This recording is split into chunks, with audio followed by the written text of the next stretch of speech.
जिस घर में बुजुर्ग से ऊंची आवाज में बात करने की हिम्मत नहीं होती थी, इतना रिस्पेक्ट होता था, उसके सामने सिगरेट और शराब पीना, यह है वेस्टर्न कल्चर। जिस घर में बुजुर्ग थोड़ा सा नाराज हो जाए और पूरे घर के लोग चिंतित हो जाते थे, वही सदस्य उसी बुजुर्ग को ओल्ड एज होम, वृद्धाश्रम भेज दे रहे हैं, यह है वेस्टर्न कल्चर।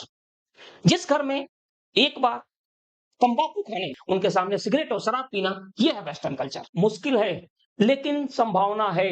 निकाल फेंकिए इस वेस्टर्न कल्चर को अपने अंदर से, क्योंकि अभी भी अगर आप नहीं संभले तो हिंदुस्तान का विनाश, मैं अतिशयोक्ति की बात नहीं कर रहा हूं, होना ही है।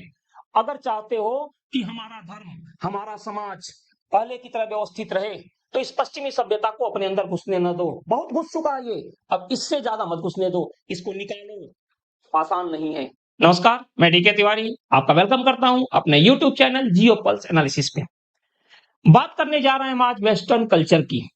किस तरह से इसने हमारे देश के ताना बाना को ध्वस्त किया है और एक सिस्टमेटिक तरीके से ध्वस्त किया है। बहुत सारे लोग इससे सहमत नहीं होंगे, लेकिन ये बात बिल्कुल फैक्ट है, क्योंकि आप खुद देखिए, इनका सिस्टम ही अलग है।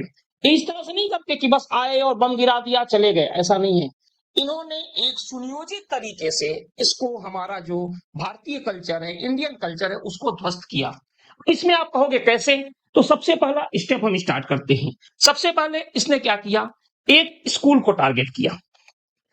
मिशनरीज ने स्कूल खोला। अब आप कहोगे इसमें बुराई क्या है, पढ़ाई तो होती है, बच्चे इंग्लिश सीखते हैं। किसने कहा इंग्लिश आपको सीखना है?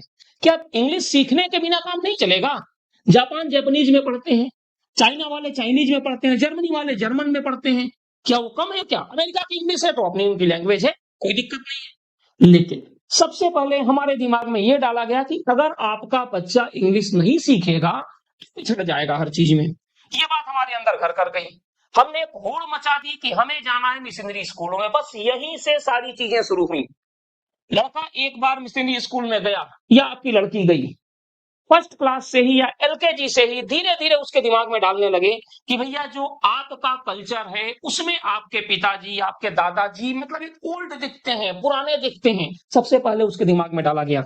आप उसको देखिएगा, उससे पूछिएगा। आप देखिए जो हमारे यहाँ पे जो लोग हैं, well maintain, coat pant tie में हर समय रहते हैं, ये जेंटलमैन है, कुमार विश्वास जी ने कहा है। ये सबसे पहला प्रहार हुआ। मैं बात हिंदू मुस्लिम की नहीं कर रहा हूं। उसमें ये बताया जाता है कि आपके पिताजी टोपी लगाते हैं, पजामा कुर्ता पहनते हैं, या हिंदुओं में धोती कुर्ता पहनते हैं। ये पिछड़ेपन की निशानी है। सबसे पहले बच्चे के ब्रेन पे वहां अटैक किया गया। चीजें और आगे बढ़ी। आप देखिए, किसी से बात करके देखिए, एक तरह से सारे बच्चों के दिमाग में डाला जाता है कि बेटा जिंदगी एक बार मिली है, अपने हिसाब से करो, माँ बाप के हिसाब से न चलो। ये चीजें शुरू से डाली जाती है। इसका एक तरह से फेस करते हैं माँ बाप 9, 10 और 11, 12 में। अक्सर मेरे पास कई माँ बाप आते हैं, कहते हैं देखो यार बच्चा मेरी नहीं सुन रहा है, वो कहता है पापा मैं ये नहीं करूंगा, मैं वो नहीं करूंगा। हम लोग उसका दुश्मन थोड़े हैं। बिल्कुल सही सवाल है उनका, दुश्मन नहीं है। लेकिन एक तरह से इन मिशनरी स्कूलों में यह बता दिया गया है कि आपके माँ बाप इनडायरेक्टली में बताया गया है कि दुश्मन है, जबकि ये बताया जाता है उनको कि वो आपकी इच्छाएं, जो अपनी इच्छाएं हैं, आपके ऊपर थोप रहे हैं या आपकी इच्छाओं का सम्मान नहीं करते। ये बात उनके दिमाग में है। और फिर यहीं से चीजें अलग जानी शुरू होती हैं। सबसे पहले बच्चे के मन में आता है कि मेरी लाइफ है, मुझे जो मन है वो करूंगा, जो मन है, जैसे मन है वैसे रहूंगा। और ये हमें क्या बताएंगे, क्योंकि आपके माँ बाप, दादा दादी की छवि, जो भी इमेज है, आपको फर्स्ट क्लास से ही ये बता दिया गया है कि ये पिछड़े हुए हैं, पिछड़ेपन की इनकी निशानी है ये लोग पूरी तरह से। अब आप खुद सोचो, जिस बच्चे के मन में ये बात आ गई है कि ये पिछड़े हुए हैं, इनकी सोच पुरानी है, वो आपकी बात को कहां सीरियस लेगा?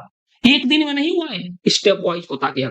और हम लोग, हमारे पेरेंट्स, हम सोचते हैं चलो बच्चों का एडमिशन मिशनरी में करा दिया, बच्चा फटाफट इंग्लिश बोलता है, उसे साथ काफी कुछ चीजें आती है, हमें टेंशन लेने की जरूरत नहीं। भाई टेंशन आपकी चालू है, आप देख लीजिएगा। और उसका रिफ्लेक्शन आपका आता है जब बच्चा 9, 10 या 11 में चला जाता है। कहते हैं बच्चा तो विद्रोही हो गया है, न किसी का की इज्जत करता है, न किसी की बात सुनता है। ये रातों रात नहीं हुआ है। पहला ये चीज होता है। दूसरा, वो ये दिखाते हैं कि यहाँ के लोग हैं, इवन लोग सहमत नहीं होंगे, केवल भारत और पाकिस्तान या बांग्लादेश या इनकी बात नहीं कर रहा हूं। वो ये दिखाते हैं कि ये जो आपका कॉन्टिनेंट है, कि यहाँ पे जितने भी लोग हैं सबकी सोच पुरानी है, यहाँ पर आपका प्रोग्रेस नहीं है।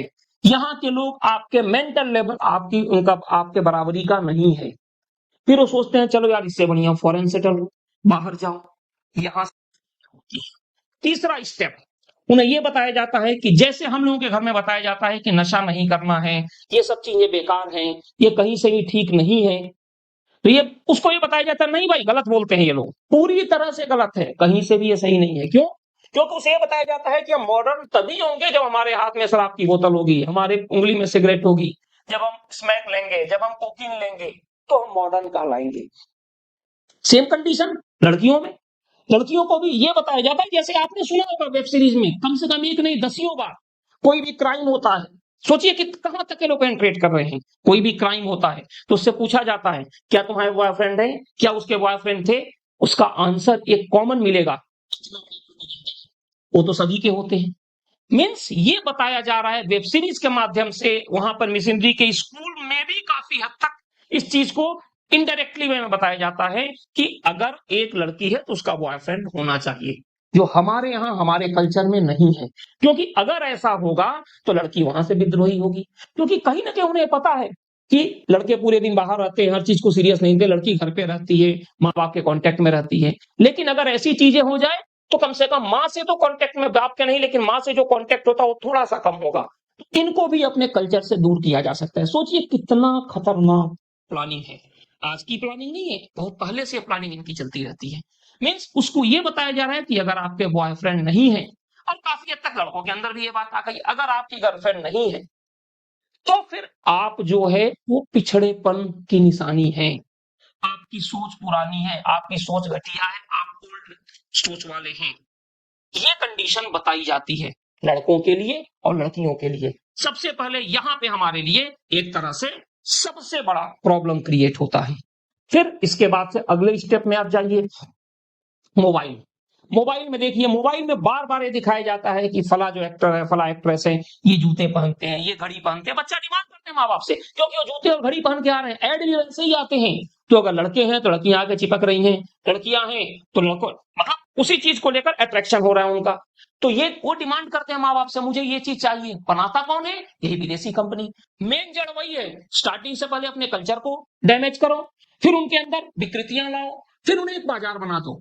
अब उनकी मजबूरी है उस चीज को देखना, उस एल्कोहल को कंज्यूम करना। बड़ी बड़ी विदेशी कंपनी वाइन और जो शराब की कंपनी है, उनका बिजनेस इसी पर चलता है। आपको ये सोचना है। देखिए सिंपल सी बात है, हायर क्लास की हम बार बार बात करते हैं, कई लोग असहमत रहते हैं कि हायर क्लास में ये होता है, हायर क्लास में ये होता है, उनकी अच्छाई है। या देखो, उनकी अच्छाई उनको मुबारक, हमें सूट नहीं करती यार, हमें रोजी रोटी से टाइम नहीं मिलता यार।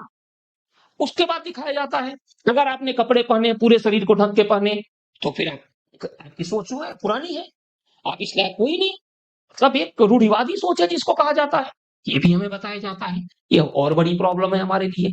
यानी कि जब तक हम कपड़े पूरा सा, मैं ओपनली नहीं बोल रहा हूं, आप समझ सकते हो उस चीज को, नहीं आपके शरीर दिखेगा तब आपको ये माना जाता है कि आई थिंकिंग बेकार है लेडीज के लिए, सबसे पहले उनको ये बताया जाता है।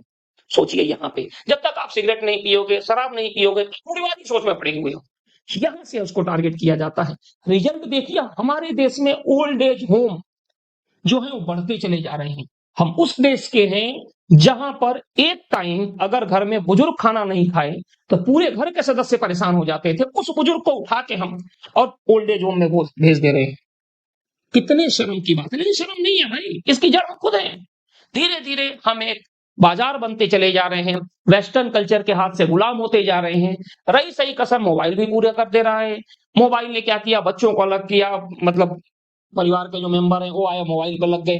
हमारे पास कोर्स भी हमारे ऐसे ही लॉन्च होते हैं। पहले एक कोर्स था नैतिक शिक्षा मोरल्स, आज भी नाम का है, कोई मतलब नहीं है उसका।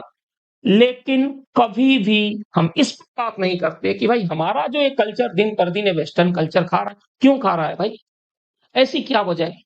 एक बार मॉनिटरिंग होनी चाहिए मिशनरी स्कूल की कि आखिर वहां के टीचर्स ऐसी बात क्यों कहते हैं, क्यों नहीं वो इस चीज को बोलते हैं कि भाई जो हमारा कल्चर उसको हम फॉलो करें। अपने कल्चर का भी एक सिलेबस क्यों नहीं है वहां पे, इसका सवाल कोई नहीं पूछता। समस्याएं बढ़ती जा रही हैं दिन पर दिन। मैंने कहा ना, हमारे यहाँ जो भी ओल्ड एज होम जा रहे हैं उनकी स्थिति हम लोग तो ऐसे थे कि एक ही परिवार में 20 लोग रहते थे, आज वो लोग हम बर्दाश्त नहीं कर पा रहे हैं। कहीं ना कहीं स्टार्टिंग से हमारी भी गलती है, और ये जो मिशनरी स्कूल में भेज रहे हैं वहां पे भी गलती है। इसको हमें ट्रीट करना पड़ेगा। नहीं तो ये समस्याएं बहुत ही विकराल होती जाएंगी, क्योंकि बुजुर्ग ही सीख देते थे बच्चों को, छोटे बच्चों को। माँ बाप के पास तो टाइम इतना पहले था, न अब है, अब तो और भी नहीं है मोबाइल जब से आ गया। लेकिन वो बताते थे, बेटा आपको ये करना है, ये करना है। कहा जाता है कि जो पोता होता है वो दादा का आखिरी और पोते का दादा पहला मित्र होता है। ऐसे पोती और दादी के साथ है, लेकिन दादी और दादा तब ओल्ड एज होम में है, पोते पोती मोबाइल लेके व्यस्त हैं, और मोबाइल में वही कल्चर जो चाह रहे हैं आपके अंदर डाल दे रहे हैं। तो जिस चीज का बीज शुरू में ही दिमाग में रोप दिया गया हो, वो तो इतना बड़ा पेड़ बन जाएगा कि आप काट ही नहीं पाओगे। तो निकलिए इस वेस्टर्न कल्चर से, और एक बार फिर से अपनी जड़ों से आप जुड़िए। जो भी आपकी जड़ है, भारत की जड़ है, अलग है, किसी का बौद्ध का है, किसी का जैन का, किसी का मुस्लिम का, किसी का हिंदू का, लेकिन ये सब कुछ श्रेष्ठ है वेस्टर्न कल्चर से। बस इतनी ही बात कहनी थी। धन्यवाद।